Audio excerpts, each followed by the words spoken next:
ಉಳಿಯಲೇಬೇಕು ಅಂದಾಗ ಮಾತ್ರ ಈ ಜಗತ್ತಿನಲ್ಲಿ ನೀನಿದ್ದೀಯಾ ಅಂತ ನಾನು ಭಾವಿಸ್ತೇನೆ.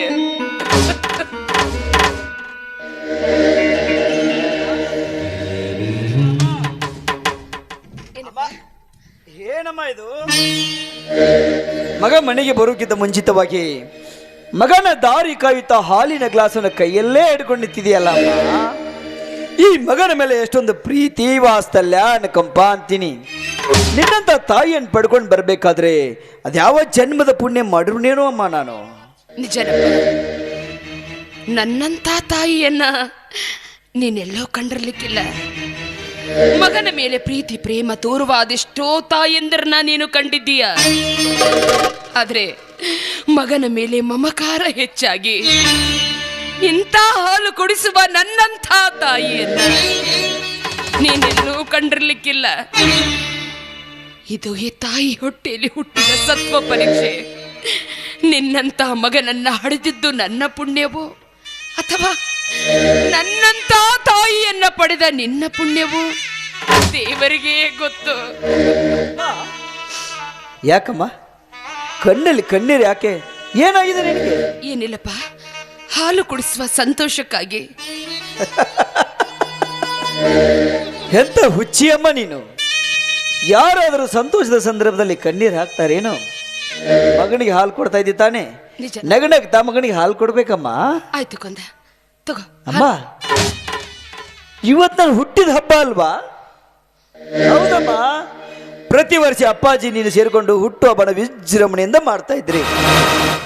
ಯಾಕಮ್ಮ ಯಾಕೋ ಮರ್ತಂತೆ ಕಾಣ್ತಾ ಇದ್ರಲ್ಲ? ಕ್ಷಮಿಸು ಕಂದ, ಪ್ರತಿ ವರ್ಷ ನೀನು ಹುಟ್ಟಿದ ಹಬ್ಬನ ತುಂಬ ಗ್ರ್ಯಾಂಡ್ ಆಗಿ ಆಚರಿಸ್ತಾ ಇದ್ವಿ. ಆದರೆ ಹೀಗೆ ಯಾರ ಮನಸ್ಥಿತಿನೂ ಚೆನ್ನಾಗಿಲ್ಲ, ಅದಕ್ಕೋಸ್ಕರ ಮರ್ತಿದ್ದೀವಿ. ದಯವಿಟ್ಟು ತಪ್ಪಾಗಿ ತಿಳಿಬೇಡ. ಇನ್ನೇನು ನಿಮ್ಮಪ್ಪ ಅದೊಂದು ಬರ್ತಾರೆ. ಅವ್ರು ಬಂದಮೇಲೆ ನಾವು ಮೂವರು ಸೇರಿ ದೇವಸ್ಥಾನಕ್ಕೆ ಹೋಗಿ ಬರೋಣ. ಅದೆಲ್ಲ ಇದಿರಲಿ, ಮೊದಲು ನಿನ್ನ ಹಾಲು ಕುಡಿಯಪ್ಪ, ಆಮೇಲೆ ಅದ್ರ ಬಗ್ಗೆ ಎಲ್ಲ ಯೋಚನೆ ಮಾಡೋಣ ಅಂತೆ. ಕುಡಿತೀನಮ್ಮ, ಈ ಕೊಡು ಹಾಲನ್ನು ನಾನು ಕುಡಿತೀನಿ. ಆದ್ರೆ ನನ್ನ ಹುಟ್ಟು ಹಬ್ಬ ಯಾವಾಗ ಬರುತ್ತೋ, ನನ್ನ ತಾಯಿ ಕಾಲು ಯಾವಾಗ ಬಿದ್ದು ಕ್ಷಮೆ ಕೇಳಿನೋ ಅಂತ ಹುಟ್ಟು ಹಬ್ಬದ ದಿನಾನೇ ಕಾಯ್ತಾ ಇದ್ದೀಯಮ್ಮ. ಇವತ್ತು ಬಂದ್ಬಿಟ್ಟಿದೆ, ನನ್ನ ಹುಟ್ಟು ಹಬ್ಬನ ಇವತ್ತು ಬಂದ್ಬಿಟ್ಟಿದೆ ಅಮ್ಮ. ನಾನು ಹಿಂದೆ ಕೆಲವು ತಪ್ಪುಗಳನ್ನು ಮಾಡಿದ್ದೀನಮ್ಮ. ಆ ತಪ್ಪಿನ ಅರಿವು ನನಗಾಗಿದೆ ಅಮ್ಮ, ನನಗಾಗಿದೆ.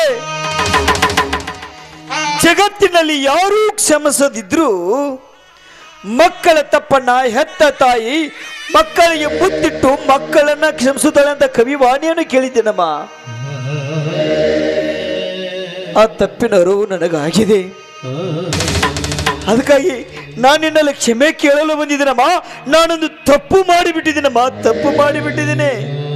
ಅದೌದಪ್ಪ, ನಿನ್ನ ಮನದಲ್ಲಿ ಕಾಡುತ್ತಿರುವ ಪ್ರಶ್ನೆ. ಅಮ್ಮ, ನಮ್ಮನ್ನೇ ನಂಬಿ ಬದುಕುತ್ತಿರುವ ಒಂದು ಬಡ ಕುಟುಂಬ, ಬಡ ಕುಟುಂಬದಲ್ಲಿ ಬದುಕುತ್ತಿರುವ ಒಂದು ಬಡ ಹುಡುಗಿಯ ಬಾಳನ್ನೇ ಹಾಳು ಮಾಡಿದ ಪಾಪಿ ಅಮ್ಮ, ಪಾಪಿ ನಾನೇ. ಅವರ ನೋವನ್ನು ತಾಳಲಾರದೆ ಆತ್ಮಹತ್ಯೆ ಮಾಡಿಕೊಂಡು ಸತ್ತು ಹೋದಳು. ಅವಳ ಸಾವಿಗೆ ನಾನೇ ಕಾರಣ. ಆದ್ರೆ ಆ ಸಾವಿಗೆ ನಾನೇ ಕಾರಣ ಅಂತ ಯಾರಿಗೂ ಗೊತ್ತಿಲ್ಲಮ್ಮ, ಗೊತ್ತಿಲ್ಲ. ನೀನು ಯಾರು ಹೇಳ್ಬಿಡಮ್ಮ.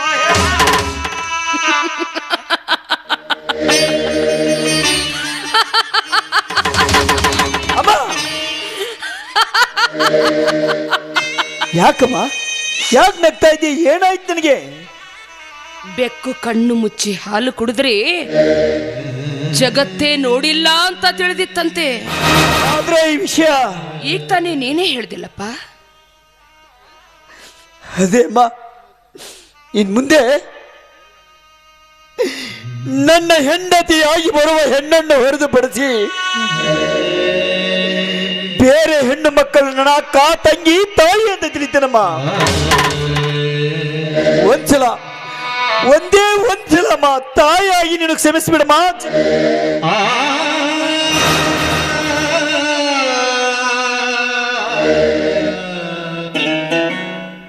ನಾನು ನಿನಗೇನು ಅಂತ ಆಶೀರ್ವಾದ ಮಾಡ್ಲಿಕ್ಕಂದ.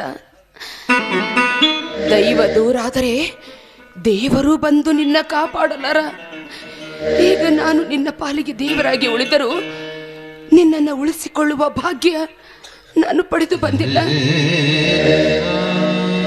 ನೋಡು, ಏನ್ ವಿಚಾರ ಮಾಡ್ತಾ ಇದೀಯಾ? ಏನಿಲ್ಲ, ಮಕ್ಕಳಿಗಿಂತ ತಾಯಿ ದೊಡ್ಡೋಳು. ದೊಡ್ಡೋರ ಮಾತು ಪಾಲಿಸಬೇಕಾದದ್ದು ಚಿಕ್ಕವರಾದವರ ಕರ್ತವ್ಯ. ಮೊದಲು ನೀನು ಹಾಲು ಕೊಡಿ, ಆಮೇಲೆ ನಾನು ನಿನಗೆ ಖಂಡಿತವಾಗ್ಲೂ ಆಶೀರ್ವಾದ ಮಾಡ್ತೀನಿ. ಸಾಕಮ್ಮ, ಸಾಕು. ಈ ಮಗನನ್ನ ಕ್ಷಮಿಸುತ್ತೇನೆ ಅಂದ್ರೆ ಅಷ್ಟೇ ಸಾಕಮ್ಮ.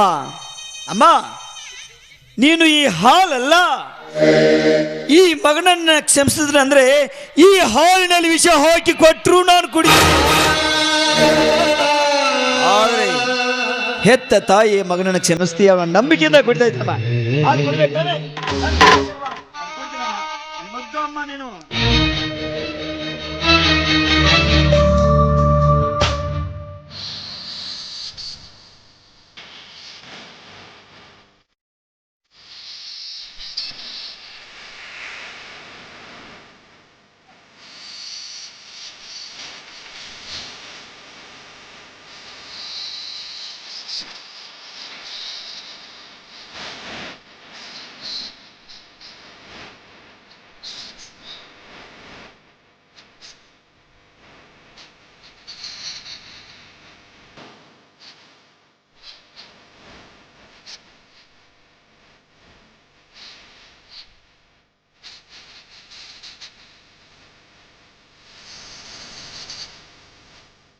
ಅಮ್ಮ,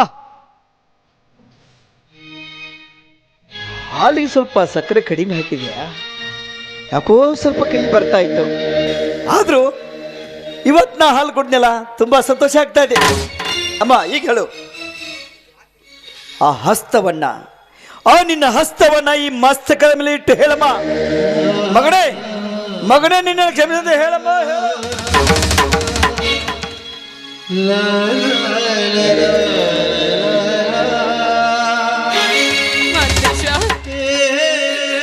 ನಿನಗೆ ಆಶೀರ್ವಾದ ಮಾಡುವಂತ ಯೋಗ್ಯತೆ ಈ ಸಂದರ್ಭದಲ್ಲಿ ನಾನು ಉಳಿಸ್ಕೊಂಡಿಲ್ಲವಪ್ಪ.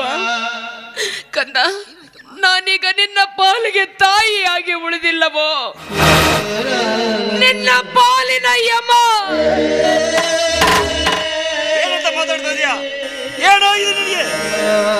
ನಿಜನಪ್ಪ, ನೀನು ಮಾಡಿರುವ ತಪ್ಪು ನಮಗೆ ಗೊತ್ತಾಗಿದೆ. ನಿನ್ನಪ್ಪ ನನಗೆ ಆಜ್ಞೆ ಇಟ್ಟು ಹೋಗಿದ್ದಾರೆ. ಏನಂತ? ನೀನು ಬದುಕಿರಬಾರದೆಂದು. ಹಾಗಾದ್ರೆ ನೀನೇನ್ ಮಾಡಿದೀಯ? ಕುಡಿಸಿದ್ದು ಹಾಲಲ್ಲವೋ, ವಿಷ.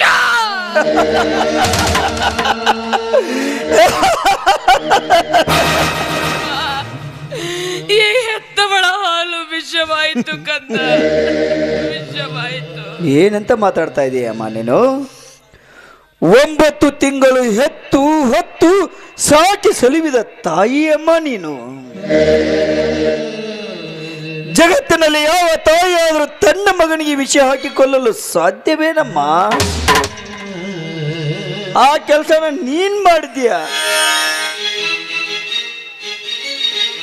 ನಿಜನಪ್ಪ.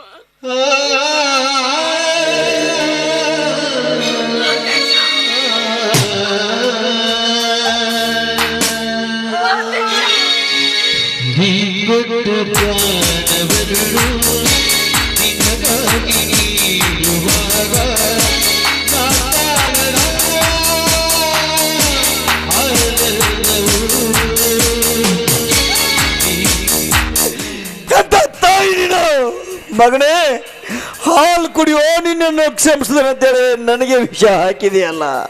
ಯಾಕಮ್ಮ? 9 ತಿಂಗಳಿನ ಗರ್ಭದ ಗುಡಿಯಲ್ಲಿ ಇತ್ಕೊಂಡು ನಿನ್ನ ಕರುಳುಗಳನ್ನೇ ಹಾರ ಮಾಡಿ ನನಗೆ ಹಾಕಿ ರಕ್ತದಿಂದ ಅಭಿಷೇಕ ಮಾಡಿದ ತಾಯಿಯಮ್ಮ ನೀನು. ಯಾಕೆ ನನ್ನನ್ನು ಯಾಕೆ ಈ ಭೂಮಿಗೆ ಹುಟ್ಟಿಸಿದೆ? ಉಸಿರು ಕೊಟ್ಟು ನನಗೆ ಜನ್ಮ ನೀಡಿ ನನಗೊಂದು ಹೆಸರು ಇಟ್ಟು ಈ ಜಗಕ್ಕೆ ತೂರಿ ಪ್ರೀತಿಯಿಂದ ಮುತ್ತು ಕೊಟ್ಟು ಸಾಕಿ ಸಲುವಿದ ತಾಯಿಯಮ್ಮ ನೀನು. ನೂರಾರು ಜನ್ಮ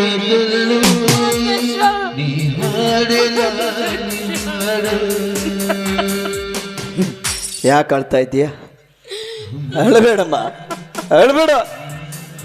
ಹೆತ್ತ ತಾಯಿಯ ಕೈಯಿಂದ ವಿಷ ಕುಡಿದು ಸಾಯಬೇಕಂತ ಈ ನನ್ನ ಹಣೆ ಬರದಲ್ಲಿ ಬರೆದಿದ್ರೆ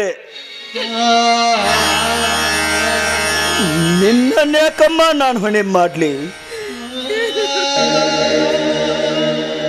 ಇನ್ನೊಂದು ಜನ್ಮ ಅನ್ನೋದೊಂದಿದ್ರೆ ನಿಮ್ಮಿಬ್ಬರ ಮುದ್ದಿನ ಮಗನಾಗಿ ಹುಟ್ತೀನಿ. ಅದು ಮಗನಾಗಿ ಹುಟ್ಟಲ್ಲಮ್ಮ, ನೀವು ಮೆಟ್ಟುವ ಚಪ್ಪಲಾಗಿ ಹುಟ್ಟಿ ಬಂದು ನಿಮ್ಮನ್ನು ಹೊತ್ತು ತಿರುಗುತ್ತೀನಮ್ಮ, ಹೊತ್ತು ತಿರುಗುತ್ತೀನಿ ಅಮ್ಮ.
ರೀ, ನಿಮ್ಮ ಆಜ್ಞೆಯಂತೆ ಮಗನಿಗೆ ವಿಷ ಕುಡಿಸಿ ನನ್ನ ಸತಿ ಧರ್ಮ ನಾನು ಪಾಲಿಸಿದ್ದೇನೆ.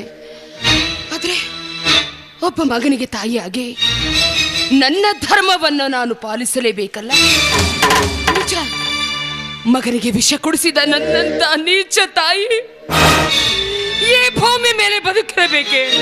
ಇಲ್ಲ, ನನ್ನ ತೋಳು ಬದುಕಿರಬಾರ್ದು, ನನ್ನ ತೋಳು ಬದುಕಿರಬಾರ್ದು. ರೀ, ನೀವು ನನ್ನಿಂದ ಮಾತು ತೆಗೆದುಕೊಂಡಿದ್ರೆ ನಾನು ಹೋದ್ಮೇಲೆ ನೀನು ಯಾವುದೇ ಅನಾಹುತ ಮಾಡ್ಕೋಕೂಡ್ದು ಅಂತ. ಆದ್ರೆ ನಾನು ನಿಮ್ಮ ಮಾತು ಮೀರಿ ಹೋಗ್ತಾ ಇದ್ದೀನಿ. ಇನ್ನೊಂದು ಜನ್ಮ ಅಂತ ಇದ್ರೆ ಮತ್ತೆ ನಿಮ್ಮ ಸತಿಯಾಗಿ ಬರ್ತೀನಿ. ನನ್ನನ್ನು ಕ್ಷಮಿಸ್ಬಿಡಿ ಅಂದ್ರೆ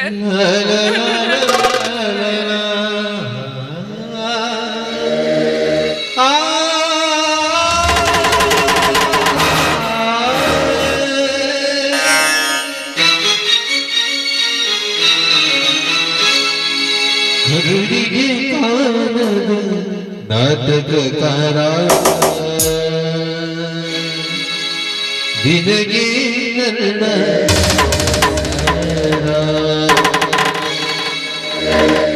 ಪಾತ್ರಗಳಲ್ಲಿ ತಿರುವುಗಡೆ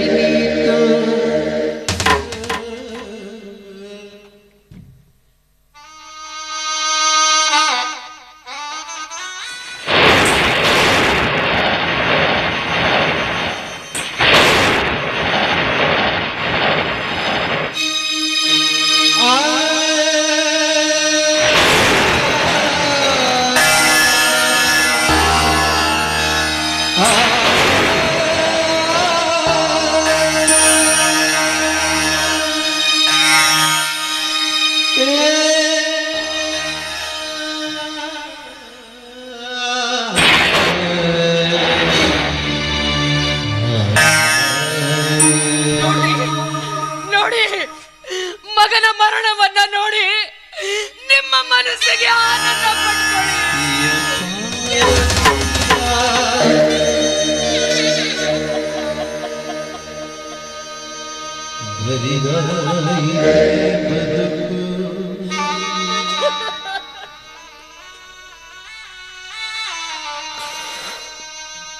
ಇವತ್ತು ಈ ಬೆಟ್ಟಪ್ಪನ ಮನೆಯ ನಂದಾದೀಪವೇ ಯಾರಿ ಹೋಗಿದೆ. ಬಾಳಿ ಬೆಳಗಬೇಕಾಗಿದ್ದ ಮಗ ಮಸನ ಸೇರಿದ್ದಾನೆ.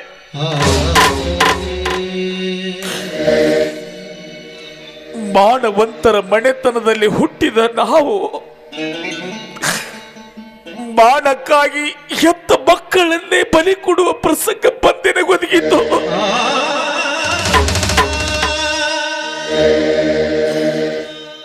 ಇಂಥದ ಘಟನೆ ಈ ಮಾನವಂತರ ಮನೆತನದಲ್ಲಿ ನಡೀಬಾರ್ದಾಗಿತ್ತು, ನಡೆದು ಹೋಯ್ತು.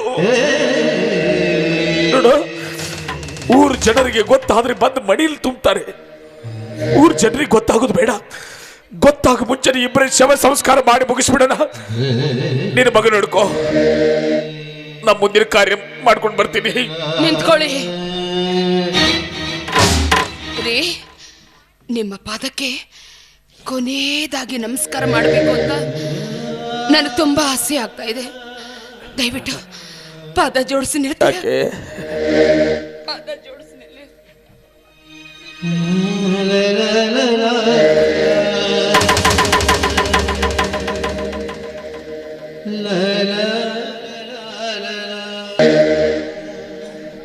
ವಿಚಿತ್ರವಾಗಿ ಮಾತಾಡ್ತಾ ಇದ್ದೀಯ. ನಾನು ಆಜ್ಞೆ ಮಾಡಿದ ಕೃತ್ಯ ನಿನ್ನ ಮನಸ್ಸಿಗೆ ಬರ್ಲಿಲ್ವಾ? ಹಾಗಿದ್ರೆ ಹೇಳ್ಬಿಡು, ನಿನ್ನ ಕೈಯಾರ ಒತ್ತೊಟ್ಟು ವಿಸಾ ಕೊಟ್ಟು ಬಿಡು, ನಾನು ಕೂಡ ಸಂತೋಷ ಸತ್ತು ಹೋಗ್ಬಿಡು. ರೀ, ದಯವಿಟ್ಟು ಈ ರೀತಿ ಎಲ್ಲ ಮಾತಾಡಬೇಡಿ.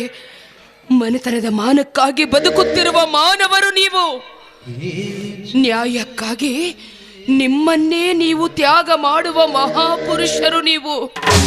ಆದ್ರೆ ಈ ಸಮಯದಲ್ಲಿ ಇಂಥ ದುರಂತ ನಡೆಯಬಾರ್ದಾಗಿತ್ತು ರೀ. ಹೆತ್ತ ಮಗನಿಗೆ ಹಾಲಿನಲ್ಲಿ ವಿಷ ಹಾಕಿ ಕೊಲ್ಲಬೇಕಾದ್ರೆ ಈ ಕರುಳು ಅದೆಷ್ಟು ಕಠೋರವಾಗಿರಬೇಕು.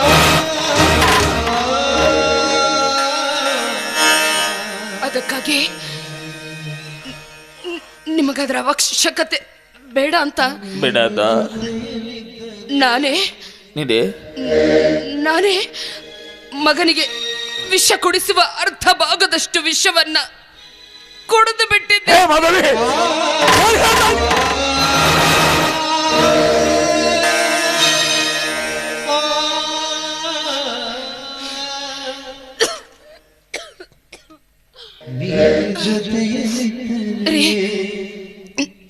ನೀವು ನನ್ನಿಂದ ಮಾತು ತೆಗೆದುಕೊಂಡಿದ್ರೆ ನಾನು ಬರೋದ್ರೊಳಗೆ ನೀನೇನು ಮಾಡ್ಕೋಬಾರ್ದು ಅಂತ.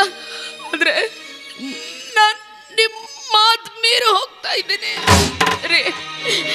ಇನ್ನೊಂದು ಜನ್ಮ ಅಂತ ಇದ್ರೆ ಮತ್ತೆ ನಿಮ್ಮ ಸತಿಯಾಗಿ ಬರ್ತೀನಿ. ನಾನು ಮುತ್ತೈದೆಯಾಗಿ ಹೋಗ್ತಾ ಇದ್ದೀನಿ. ನನ್ನ ನಗ್ನಗ್ತಾ ಕಳಿಸ್ಕೊಡಿ, ಕಳಿಸ್ಕೊಡಿ. ಹೇಳುವೆಯ ಕಾರಣ ಹೇಳುವೆಯ.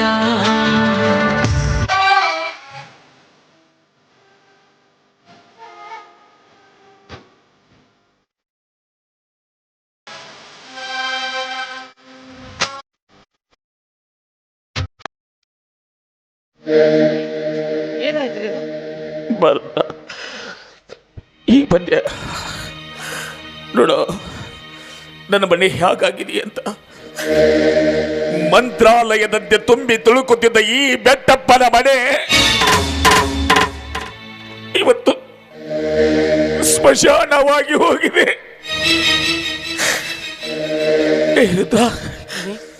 ನನ್ನ ಮಗನಿಗೆ ಶಿಕ್ಷೆ ಕೊಡುವ ಬರದಲ್ಲಿ ನಾನು ಎಡವಿದೆನೋ? ಎತ್ತ ಕರಳಿನ ಕುಡಿಯನ್ನು ಕತ್ತರಿಸಲು ಆ ತಾಯಿಗೆ ಆಜ್ಞೆ ನೀಡಿದೆ. ಮಗನನ್ನು ಕೊಂದು ಆ ಜೀವ ಹೇಗೆ ಬದುಕಿತ್ತು? ಅವಳು ವಿಷ ಆತ್ಮಹತ್ಯೆ ಮಾಡಿಕೊಂಡಿದ್ದಾಳೆ.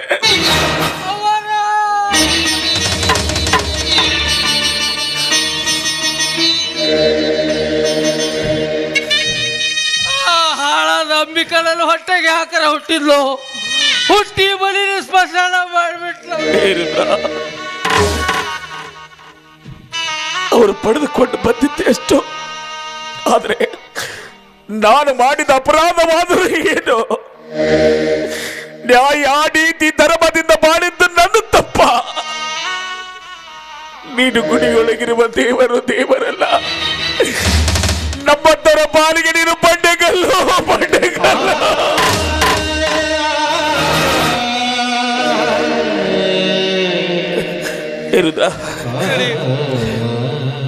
ನನ್ನದೊಂದು ಮಾತು ನಡೆಸ್ಕೊಡ್ತೇನ?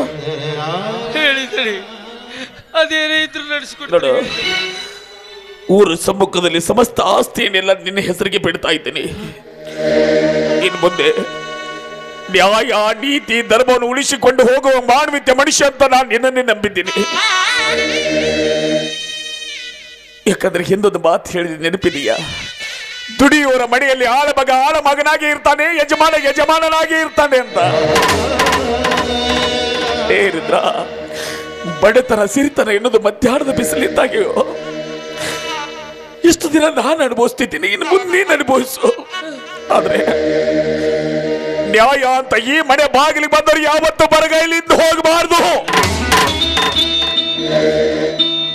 ನಿನ್ನ ಜೀವಮಾನ ಇರುವವರೆಗೆ ಬಡ ಹೆಣ್ಣು ಮಕ್ಕಳು ಲಗ್ನ ಮಾಡಿಕೊಡು, ಬಡ ಬಕ್ಕರಿನ ಆಸ್ತಿಯನ್ನು ಹರಿದು ಹಂಚು. ಎಂದು ನಿಂದು ಭೂಮಿ ಋಣ ತೀರ್ತದನೋ ಉಳಿದ ಆಸ್ತಿಯೆಲ್ಲ ಅನಾಥಾಶ್ರಮಕ್ಕೆ ಒಪ್ಪಿಸು. ನಿನ್ನ ಮಾತು ಕೊಟ್ಟ ಪ್ರಕಾರ ನನ್ನ ಮಗನನ್ನು ನಾನು ಬಲಿ ತಗೊಂಡಿದ್ದೀನಿ. ನಿನ್ನ ಮಗಳ ಸಾವಿಗೆ ತಕ್ಕ ನ್ಯಾಯ ನಾನು ಹೊರಿಸಿದ್ದೀನಿ, ತಕ್ಕ ನ್ಯಾಯ ನಾನು ಹೊರಿಸಿದ್ದೀನಿ.